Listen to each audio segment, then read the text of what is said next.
પંચાયતનો તલાટી લાંચ લેતા રંગે હાથ ઝડપાયો છે। લગ્નની નોંધણી કરવા માટે 4000ની લાંચ માંગી હતી। ગ્રામ પંચાયતનો તલાટી વિશાલ સોલંકી હાલમાં લાંચ લેતા ઝડપાયો છે। વધુ એક લાંચીઓ સકંજામાં છે।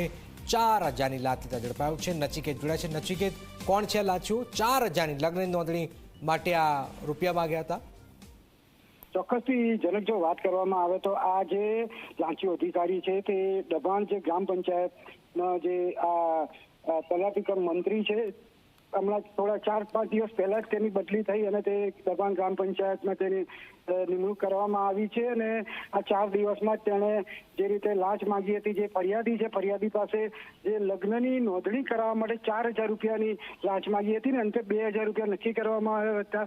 અને જે જાગૃત નાગરિક છે તેણે એસીબીને ફરિયાદ કરી હતી ને એસીબીના ટ્રેપમાં આ સગંજામાં આ જે લાંચીઓ અધિકારી છે તે આવી ગયો છે અને હાલ અત્યારે ખેડા એસીબી સમગ્ર જે તેની અટકાયત કરી અને તજવીજ હાથ શરૂ કરી છે ને તેની ફરિયાદ અત્યારે લેવામાં આવી રહી છે। બિલકુલ, આભાર।